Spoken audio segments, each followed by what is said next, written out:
Are you ready to hang your bat house on a metal pole?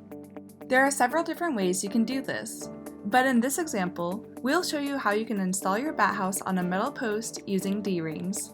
If you want to install your bat box on a wall or a wooden pole, see our other video guides.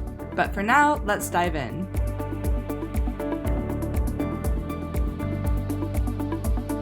To install your BatBnB on a metal pole, you will need a drill or screwdriver, a level, one pole that is a minimum of 20 feet long.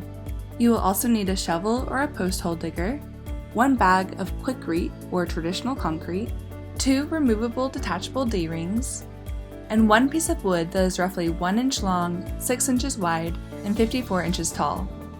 The first process is to attach the bat house. Step 1. Drill holes for the D-rings. Place the first D-ring holding bracket roughly 4 inches from the top of the 1x6 wooden board.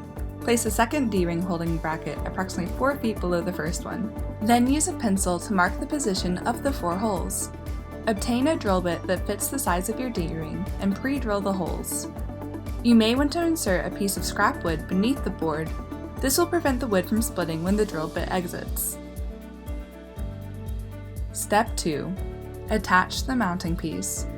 Place the mounting piece about 4 inches below the top set of pre-drilled holes. Make sure that the side of the smaller surface area is against the board.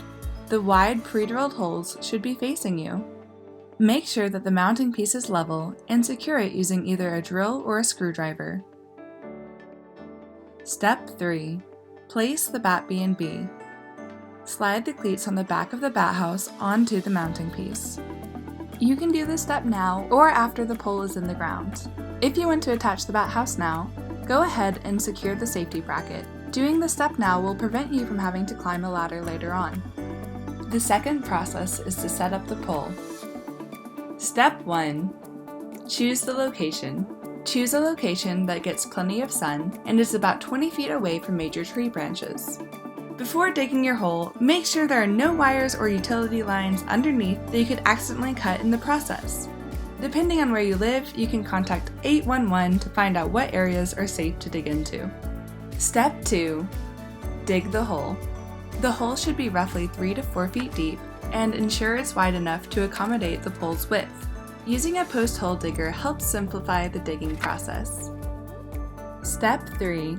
Raise and secure the pole. Slowly lower the pole into the hole.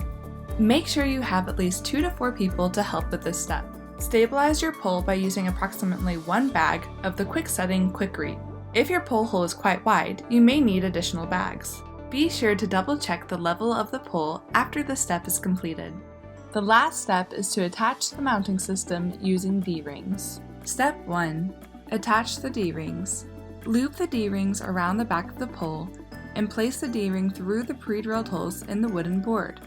If it doesn't fit, you may need to pre-drill the holes again using a larger drill bit. Once the D-ring is all the way through, place the D-ring's holding bracket onto the front of the board. Now slide the board all the way to the top of the metal pole. Once it is in place, tighten the bolts on the D-rings using a wrench until the board is firmly secured to the pole. Step 2. Place the bat house. You can do this step earlier, but if you haven't, go ahead and slide the mounting cleats on the back of the unit onto the mounting piece. Step 3. Secure the safety bracket. Flip down the lower bracket and secure it tightly with a screw. Great work! Your BatBnB is now fully functional. Thanks for providing these important mammals with a safe place to live. Check out our other videos for more bat house tips and information. And don't forget to subscribe. Thanks for watching.